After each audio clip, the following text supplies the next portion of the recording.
Hallelujah. ഉയർച്ച പ്രാപിക്കും, താഴ്ച പ്രാപിക്കത്തില്ല. നിന്നെ തലയാക്കും, നീ വാലല്ല. ഹല്ലേലൂയ. നീ ആരുടെയും വാലാട്ടിയല്ല, നിന്നെ തലയാക്കും തന്നെയാ വിശുദ്ധ ബൈബിളിൽ പറഞ്ഞിരിക്കുന്നത്. ഹല്ലേലൂയ. അതുകൊണ്ട് കുടുംബജീവിതം നയിക്കുന്നവർ ദാരിദ്ര്യത്തെ ഒത്തിരി കെട്ടിപ്പിടിക്കേണ്ട. കീറിയ പാൻറ്, കീറിയ ഷർട്ട്, അല്ലേ, ഇതൊക്കെ ഇട്ടുകൊണ്ട് നടക്കുക. ഇതാണോ ദാരിദ്ര്യം? സ്കൂളിൽ പോകുന്ന പിള്ളേർക്കൊക്കെ നല്ല യൂണിഫോം വേണ്ട ഇന്ന്? വേണോ? കീറിയ യൂണിഫോം ഇട്ടുണ്ട് പിള്ളേരെ സ്കൂളിൽ വിടാൻ ഒക്കുവോ? യൂണിഫോം മേടിക്കണേ കാശ് വേണോ? വേണം. വേണമെങ്കിൽ പണിയെടുക്കണം, അല്ലേ, അധ്വാനിക്കണം, പണം ഉണ്ടാവും.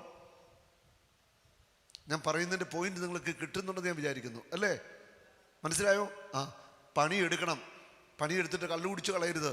പണിയെടുത്തിട്ട് അന്തസ്സായിട്ട് മാന്യമായിട്ട് പണം സമ്പാദിക്കണം. മക്കൾക്ക് വേണ്ടി സമ്പാദിക്കണം. മാന്യമായിട്ട് ജീവിക്കണം. നന്നായിട്ട് വീട്ടിൽ ഭക്ഷണം കഴിക്കണം. പിള്ളേർക്കൊക്കെ നന്നായിട്ട് ഭക്ഷണം കൊടുക്കണമെന്നേ. അവർക്ക് നന്നായിട്ട് ഭക്ഷണം കഴിച്ച് വളരട്ടെ, പ്രാർത്ഥനയിൽ വളരട്ടെ. സമ്പത്തുള്ളപ്പോൾ ആ കർത്താവിനെ കൂടുതൽ വിളിക്കേണ്ടത്, കൂടുതൽ ആരാധിക്കേണ്ടത്. അല്ലാതെ എല്ലാം തീർന്നു പോയി കഴിഞ്ഞിട്ട് കിടന്ന് നിലവിളിച്ചിട്ട് കാര്യമൊന്നുമില്ല. എന്നാലും കർത്താവ് കാരുണ്യവാനാണ്. കർത്താവ് കൈപിടിച്ച് എങ്ങനെയൊക്കെ രക്ഷിക്കും. ഹല്ലേലൂയ. പറഞ്ഞേ, ഞാൻ ഉയർച്ച പ്രാപിക്കും, ഞാൻ താഴ്ച പ്രാപിക്കത്തില്ല. കർത്താവ് എൻ്റെ കുടുംബത്തെ അനുഗ്രഹിച്ചുയർത്തും. ഒച്ചത്തിൽ പറഞ്ഞേ, കർത്താവ് എൻ്റെ കുടുംബത്തെ അനുഗ്രഹിച്ചുയർത്തും. ഞാനും എൻ്റെ കുടുംബവും അനുഗ്രഹിക്കപ്പെടും. മക്കളും തലമുറകളും ദേശത്ത് അനുഗ്രഹിക്കപ്പെടും, അനുഗ്രഹിക്കപ്പെടും. ഞാൻ ഉയർച്ച പ്രാപിക്കും, ഞാൻ താഴ്ച പ്രാപിക്കത്തില്ല. Hallelujah, hallelujah. ദാരിദ്ര്യത്തിന്റെ പിശാചേ, ദാരിദ്ര്യത്തിന്റെ പിശാചേ, എന്റെ കുടുംബത്തെ വിട്ടുപോകുക. ദാരിദ്ര്യത്തിന്റെ അരൂപി യേശുനാമത്തിൽ വിട്ടുപോവട്ടെ. Hallelujah, hallelujah. അപ്പൊ കുടുംബജീവിതം നയിക്കുന്നവര് മക്കൾക്ക് വേണ്ടിയും കുടുംബത്തിന് വേണ്ടിയും ഒക്കെ അധ്വാനിച്ച് എന്തെങ്കിലുമൊക്കെ സമ്പാദിച്ച് വേണ്ട രീതിയിലൊക്കെ അവരെ നന്നായിട്ട് പോറ്റിക്കൊണ്ട് പോകണം. അതാ ദൈവം ആഗ്രഹിക്കുന്നത്. അതാണ് ദൈവത്തിൻ്റെ പദ്ധതി, അതാണ് കേട്ടോ. അല്ലാതെ അധ്വാനിച്ച് കള്ളും കുടിച്ച് നശിപ്പിച്ച് കുടുംബവും തകർത്ത് അതല്ല ദൈവത്തിൻ്റെ പദ്ധതി. അങ്ങനെ ദൈവം ഒരിക്കലും ആഗ്രഹിക്കുന്നുമില്ല. അപ്പം നമ്മൾ കുടുംബജീവിതം നയിക്കുന്നവരെ കുറേ കൂടെ ഒക്കെ നല്ല ഒരു കാഴ്ചപ്പാടുണ്ടാവണം. കുടുംബത്തെക്കുറിച്ചും സാമ്പത്തിക മേഖലയെക്കുറിച്ചുമൊക്കെ നന്നായിട്ട് അധ്വാനിക്കണം, പണിയെടുക്കണം. ഇനി നമ്മുടെ നാട്ടിലെ ഒരു ചിലരുടെ ചിന്തയാണ്, അതായത് 56-ാമത്തെ വയസ്സിൽ റിട്ടയറായി, അല്ലേ? റിട്ടയറായി കഴിഞ്ഞാൽ പിന്നെ ജീവിതം തീർന്നു. ഇനി പണിയൊന്നും എടുക്കണ്ട, കിട്ടുന്ന പെൻഷനൊക്കെ മേടിച്ച് ആ പെൻഷനും കൊണ്ട് എന്തെങ്കിലുമൊക്കെ മേടിച്ച് കള്ളും കുടിച്ച് അല്ലെ തിന്ന് കുടിച്ച് ജീവിക്കുക. ഇതാണോ ജീവിതം? ഇതാര് പറഞ്ഞു? ഇതാണോ ലൈഫ്? എന്തൊരു വിഡ്ഢിതരമായത്. 56 വയസ്സ് പെൻഷനായിട്ട് എത്രയോ ചേട്ടന്മാർ അതിന് ജീവിതം കളയുന്നത്, ചേച്ചിമാരും. ചുമ്മാ ഒരു കാര്യമില്ല. നമ്മുടെ ജീവിതത്തിൽ എന്തെങ്കിലുമൊക്കെ ചെയ്യണമെന്നേ. റിട്ടയർ ആയി കഴിഞ്ഞിട്ട് നമുക്ക് എന്തെല്ലാം ചെയ്യാൻ പറ്റും? കുഞ്ഞു കുഞ്ഞു ബിസിനസ് ചെയ്യാം, അല്ലെ കുഞ്ഞു കുഞ്ഞു ജോലി ചെയ്യാം, എന്തെങ്കിലുമൊക്കെ കാര്യങ്ങൾ ചെയ്യാം. എപ്പോഴും നമ്മൾ എന്തെങ്കിലും എൻഗേജഡ് ആയിരിക്കണം. അല്ലെ നമ്മുടെ പള്ളിയുമായിട്ട് ബന്ധപ്പെട്ട് എന്തെല്ലാം കാര്യങ്ങൾ നമുക്ക് ചെയ്യാൻ പറ്റും? അല്ലെ ശുശ്രൂഷ മേഖലയിൽ ധ്യാനകേന്ദ്രങ്ങളിലൊക്കെ പോയി ശുശ്രൂഷ ചെയ്യാം. ഒത്തിരി കാര്യം നമുക്ക് ചെയ്യാൻ പറ്റും. നമുക്ക് പറ്റുന്ന കാര്യങ്ങൾ നമ്മൾ ചെയ്യണം. അല്ലാതെ വീട്ടിനകത്ത് ചടഞ്ഞു കൂടിയിരുന്ന് അല്ലെങ്കിൽ അങ്ങനെ 56-ാം വയസ്സിൽ പെൻഷനായി മരിക്കുന്നത് 90-ാമത്തെ വയസ്സിൽ ഒരു പണിയില്ല, പെൻഷൻ മേടിച്ച് ജീവിക്കുക. ഇതാണോ ജീവിതം? It is not life. ഇതല്ല ജീവിതം. ആ ജീവിതത്തിന് ഒരർത്ഥം വേണമെങ്കിൽ നമ്മുടെ ജീവിതം കൊണ്ട് എന്തെങ്കിലുമൊക്കെ നമ്മൾ ചെയ്യേണ്ടിയിരിക്കുന്നു. ഹല്ലേലൂയ. നമ്മുടെ ജീവിതം കൊണ്ട് നമ്മൾ എന്തെങ്കിലുമൊക്കെ ചെയ്യണം. നമ്മുടെ ജീവിതം കൊണ്ട് ദൈവത്തിന് വേണ്ടി ചെയ്യാൻ പറ്റുന്നത് ചെയ്യണം. നമ്മുടെ സമ്പത്ത് കൊണ്ട് പാവപ്പെട്ടവർക്ക് ചെയ്യാൻ പറ്റുന്ന ഒക്കെ ചെയ്തു കൊടുക്കണം. അതിന് കൊടുക്കാനുണ്ടെങ്കിലേ കൊടുക്കുള്ളൂ, അല്ലേ?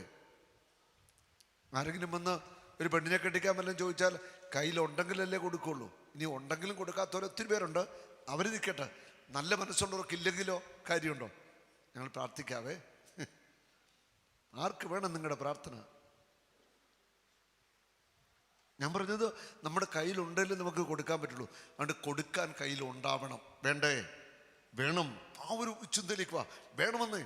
കൊടുക്കാൻ നമ്മുടെ കയ്യിലുണ്ടാവും. ഒരാളൊന്ന് കൈ നീട്ടിയാൽ എന്തെങ്കിലും എടുത്ത് കൊടുക്കാൻ നമ്മുടെ കയ്യിലുണ്ടാവണം. അവിടെയാണ് ഈ സമ്പത്തിൻ്റെ ആവശ്യകത എന്ന് പറയുന്നത്. ഒരു ആശുപത്രിയിൽ ഒരു രോഗി, അയൽവാസിക്ക് എന്തെങ്കിലും അത്യാവശ്യം വന്നു, ആശുപത്രി കേസ്, നമ്മളെ കൂടി ചെയ്യാൻ പറ്റുന്ന സഹായം ചെയ്യാൻ നമ്മളിൽ ഉണ്ടെങ്കിലേ പറ്റുള്ളൂ. അപ്പം നമുക്ക് വേണം. അതുകൊണ്ട് 56-ാമത്തെ വയസ്സിൽ പെൻഷനായി. പിന്നെ ജീവിതം തീർന്നു. തിന്നും കുടിച്ചും മക്കളും കൊച്ചുമക്കളോട് ജീവിക്കുക. അതിൻ്റെ അപ്പുറം എന്തു ചെയ്യാൻ പറ്റും എനിക്ക്? എൻ്റെ ജീവിതം കൊണ്ട് എനിക്ക് എന്തു ചെയ്യാൻ പറ്റുമെന്ന് കണ്ടുപിടിക്കണം.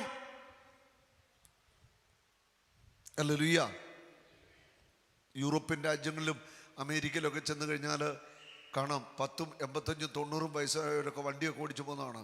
രാവിലെ എണീറ്റ് നടക്കുന്നതാണ്. അവർ ആരോഗ്യം നോക്കി നടക്കുന്നതും സംസാരിക്കുന്നതും ഭാര്യയും ഭർത്താവൊക്കെ കയ്യെ പിടിച്ച് നടക്കുന്നതൊക്കെ നമുക്ക് കാണാൻ പറ്റും. ഇവിടെ 60 കഴിഞ്ഞ പിന്നെ തീർന്നു. കാൽമുട്ട് തേയ്മാനമായി, നടുവേനയായി, കാശിന് ഓടത്തില്ല. ഞാനുള്ള സത്യമാണ് പറയുന്നത്. വിഷമിച്ചിട്ടൊന്നും ഒരു കാര്യമില്ല കേട്ടോ. നിങ്ങളുടെ ജീവിതം കളഞ്ഞത് നിങ്ങൾ തന്നെയാണ്. വീട്ടിൽ ഒരു സമാധാനമില്ല. ഭർത്താവിനെ ചീത്ത വിളിച്ചും വഴക്കുണ്ടാക്കിയും അങ്ങനെ ഒരു ലൈഫ്, ഒരു സന്തോഷമില്ലാത്ത ജീവിതം വന്നു വന്നാണ് നിങ്ങളൊക്കെ പ്രായമായത്. Hallelujah, hallelujah, praise the Lord. ഞാൻ തമാശ പറഞ്ഞല്ല. നിങ്ങളൊക്കെ പ്രായമായതിൻ്റെ കാര്യം ഇതാണ്. നമ്മുടെ കുടുംബത്തിലെ സാഹചര്യങ്ങളും മനസ്സിന് സന്തോഷമില്ല, സ്വസ്ഥതയില്ല, പണമില്ല, കാര്യങ്ങൾ നടക്കുന്നില്ല, ടെൻഷനായി, പ്രയാസമായി. സ്വാഭാവികമായിട്ടും നമ്മുടെ ആ ഒരു ശരീരത്തിൻ്റെ ആ അവസ്ഥ മാറും. മുഖത്തിൻ്റെ സൗന്ദര്യമൊക്കെ നഷ്ടപ്പെടും. സത്യത്തിൽ നമ്മൾ തന്നെ വരുത്തി വെച്ചാൽ. അതുകൊണ്ട് ആയുസ്സുള്ള കാലത്ത്, ആരോഗ്യമുള്ള കാലത്ത് നന്നായിട്ട് പണിയെടുക്കണം, പണിയെടുത്ത് പണം സമ്പാദിക്കണം എന്ന ഒരു നിലപാടാണ് എനിക്ക് നിങ്ങളോട് പറയാനുള്ളത്. ഇഷ്ടമുള്ളവർക്ക് ഏറ്റെടുക്കാം, ഇഷ്ടമുള്ളവർക്ക് സ്വീകരിക്കാം. 56 വയസ്സായാൽ പെൻഷനായിട്ടില്ല. നമ്മൾ 100 വയസ്സിൽ മരിക്കുമ്പോഴും നമ്മൾ പെൻഷനാവുന്നില്ല. ഈ ഭൂമിയിൽ നിന്ന് മരിക്കുന്നത് വരെ നമ്മൾ പെൻഷനാവുന്നില്ല. ഹല്ലേലൂയ. നിങ്ങളുടെ മുമ്പിൽ നിന്ന് പ്രസംഗിക്കുന്ന എനിക്കിപ്പോൾ എത്ര വയസ്സ് പറയും? നിങ്ങൾ എത്ര പറഞ്ഞാലും എനിക്കൊരു കുഴപ്പമില്ല. എത്ര വേണേലും പറഞ്ഞു. ഞാൻ പെൻഷൻ പറ്റുന്നത് ഞാൻ മരിക്കുമ്പോഴാണ് പെൻഷൻ പറ്റുള്ളൂ. അതിനു മുമ്പ് ഞാൻ പെൻഷൻ പറ്റത്തില്ല. മരിക്കുന്നത് വരെ ഈ സുവിശേഷം പറഞ്ഞു നടക്കും. അത് തീരുമാനം തന്നെയാണ്. മരിക്കുന്നത് വരെ കർത്താവിന് സുവിശേഷം പറയും. കയറി നിന്ന് കഴിഞ്ഞാൽ 25 വയസ്സുകാരൻ എങ്ങനെ നിന്ന് സുവിശേഷം പറയുന്നോ അതേ ആരോഗ്യത്തിന് ചുറുചുറുക്കിൽ നിന്ന് സുവിശേഷം പറയും. ഒരു മടിയില്ല, ഒരു മടുപ്പുമില്ല. തീയ ഇവിടെ കയറി കഴിഞ്ഞാൽ പിന്നെ തീയ. ഹല്ലേലൂയ. നല്ലൊരു കൈയടി, കുഴപ്പമില്ല, ശക്തോടെ കിട്ടും. ഹല്ലേലൂയ. അങ്ങനെ വേണമെന്ന് നിങ്ങളൊക്കെ അങ്ങനെ വേണം. എനിക്കിപ്പോൾ 62 വയസ്സുണ്ട്. എൻ്റെ 25-ാമത്തെ വയസ്സിൽ ഞാൻ കർത്താവിനെ അറിഞ്ഞ് ഞാൻ ശുശ്രൂഷാ ജീവിതത്തിലേക്ക് വന്നു. മരിക്കുന്നത് വരെയും കർത്താവിന് വേണ്ടി ഓടും. ആരും തോപ്പിക്കത്തില്ല, ആരും തോപ്പിക്കത്തില്ല. മരിക്കുന്നത് വരെ ഈ സുവിശേഷം പ്രസംഗിക്കും. ഹല്ലേലൂയ. അവസാന ശ്വാസം പോകുന്നവരെ സുവിശേഷം പ്രസംഗിക്കും. എൻ്റെ അപ്പൻ ജീവിച്ചിരിപ്പുണ്ട്. വയസ്സ് 86 ആരോഗ്യവാൻ, അധ്യാപകനാണെന്ന് റിട്ടയറൊക്കെ ആയി. പണ്ട് റിട്ടയർ ആയതാണ്. ഇങ്ങനെ ആരോഗ്യത്തോടെ തന്നെ ഇരിക്കുന്നു. ഹല്ലേലൂയ. ജീവിക്കുന്ന കാലം മുഴുവൻ അധ്വാനിക്കുക, കർത്താവിനോട് ജീവിക്കുക, കർത്താവിനെ ആരാധിക്കുക. ഇതായിരിക്കണം നമ്മുടെ ചിന്തയും കാഴ്ചപ്പാടും. ഇവിടെ എല്ലാം നമ്മൾ കണ്ടതിനകത്ത് ഒരു പ്രധാനപ്പെട്ട കാര്യം കണ്ടു. അബ്രാഹാമും ഇസഹാക്കും യാക്കോബും ഒക്കെ സമ്പന്നതയിൽ ദൈവത്തെ ആരാധിച്ചു. കണ്ടോ? ഇത് വളരെ പ്രധാനപ്പെട്ട കാര്യമാണ്. സമ്പന്നതയിൽ ദൈവത്തെ ആരാധിക്കുവാൻ, വിളിച്ചപേക്ഷിക്കുവാൻ നമുക്ക് കഴിയണം. അല്ലാതെ എല്ലാം കൈവിട്ട് കടം കയറി മുടിഞ്ഞു കഴിഞ്ഞപ്പോൾ ധ്യാനം കൂടി ദൈവത്തെ ആരാധിക്കാനും വേളാങ്കണ്ണിക്കോ അതിലേക്ക് ഓടുക, അതല്ല വേണ്ടത്. സമ്പത്തുള്ളപ്പോൾ നമ്മൾ ദൈവത്തെ ആരാധിക്കണം. ഹല്ലേലൂയ. കുടുംബമായിട്ട് ആരാധിക്കണം, അല്ലേ? യോശുവ പറയുന്നില്ലേ, ഞാനും എൻ്റെ കുടുംബവും യഹോവയെ സേവിക്കും. ഞാനും എൻ്റെ കുടുംബവും യഹോവയെ സേവിക്കും, യഹോവയെ ആരാധിക്കും. ആ കുടുംബം ഒന്നായിട്ട് ദൈവത്തെ ആരാധിക്കണം. അപ്പനും അമ്മയും മക്കളും എല്ലാവരും അധ്വാനിക്കണം. അല്ല ചുമ്മാ ഇരുന്നുള്ള പരിപാടി നമ്മളൊന്ന് ഒഴിവാക്കുന്നത് നല്ലതായിരിക്കും. അധ്വാനിച്ച് പണം സമ്പാദിക്കുന്നതാണ് മിടുക്ക്. അപ്പം അതിനുവേണ്ടിയുള്ള ഒരു കാലിബർ, ഒരു തീരുമാനം, ഉള്ളിൽ ഒരു തീരുമാനം നിങ്ങൾക്കെല്ലാവർക്കും ഉണ്ടാകണം. നമ്മൾ പെൻഷനാവുമോ? പറയുന്നേ ഇല്ല, പെൻഷൻ ആവത്തില്ല. നമ്മൾ പെൻഷനാകുന്ന പ്രശ്നമില്ലെന്നേ. ഈ ഭൂമിയിൽ നിന്ന് സ്വർഗത്തിലോട്ട് പോകുമ്പോൾ മാത്രമാണ്. അവിടെ ചെന്നാൽ പെൻഷൻ ആവുന്നുണ്ടോ? അവിടെ നമ്മൾ ദൈവത്തെ മുഖത്തോട് കണ്ട് ആരാധിക്കുകയാണ്. ഹല്ലേലൂയ. കർത്താവിന് നേരിട്ട് നമ്മൾ ആരാധിക്കുക. അവിടെയും ചെന്നാൽ നമുക്ക് വിശ്രമമില്ല, ആരാധന സ്തുതിപ്പാണ്. Hallelujah, hallelujah. അതുകൊണ്ട് മനസ്സിടിഞ്ഞ് തകർന്നിരിക്കരുത്. കർത്താവ് നിനക്ക് വേണ്ടി ഈ ധ്യാനത്തിലൂടെ വലിയ ഒരു ഓപ്പണിംഗ് തരാനായിട്ട് പോവുക. വലിയ ഒരു വാതിൽ നിനക്കായിട്ട് കർത്താവ് തുറക്കാനായിട്ട് പോവുക. യെശയ്യാ പ്രവാചകന്റെ പുസ്തകത്തില് 45-ാം അധ്യായത്തില് 2 മുതലുള്ള തിരുവചനങ്ങൾ. നിനക്ക് മുൻപേ ഞാൻ പോയി മലകൾ നിരപ്പാക്കുകയും പിച്ചളവാതിലുകൾ തകർക്കുകയും ഇരുമ്പോടാമലുകൾ ഒടിക്കുകയും ചെയ്യും.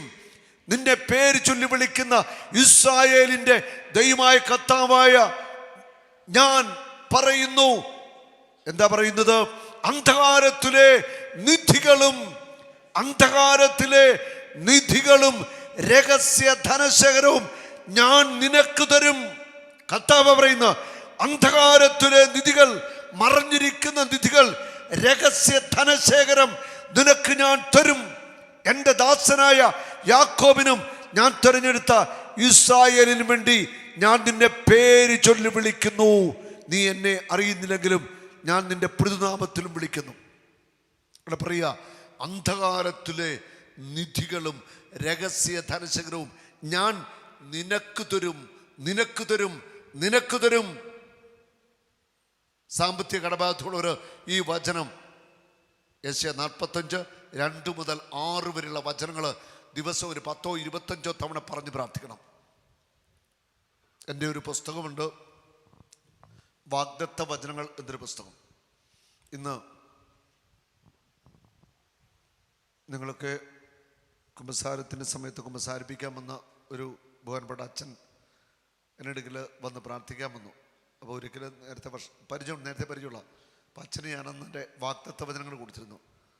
അച്ഛൻ എന്നോട് പറയുകയാണ്, ഇന്ന് പറഞ്ഞതാണ് ബ്രദറെ, പല രാത്രികളിലും ഞാൻ ആ വചനങ്ങൾ ഇന്ന് വായിക്കും. ചിലപ്പോൾ ഉറക്കം വരാത്തപ്പോൾ ഈ വാഗ്ദത്ത വചനങ്ങൾ ഞാൻ എൻ്റെ തലയ്ക്ക് വെച്ചാൽ കിടക്കുന്നത്.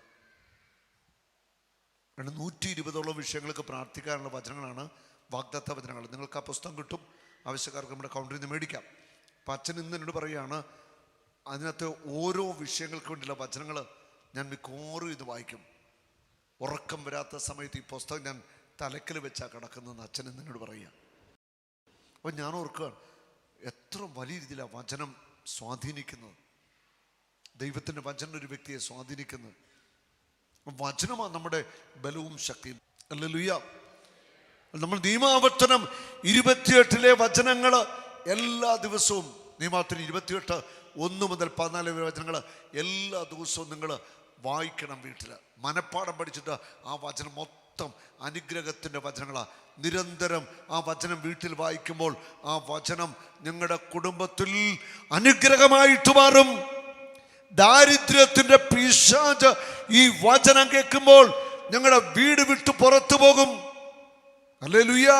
ഒരു നാളും നീ അനാഥനല്ല, ഒരു നാളും നീ അന്യനല്ല, ഒരു നാളും നീ അനാഥനല്ല.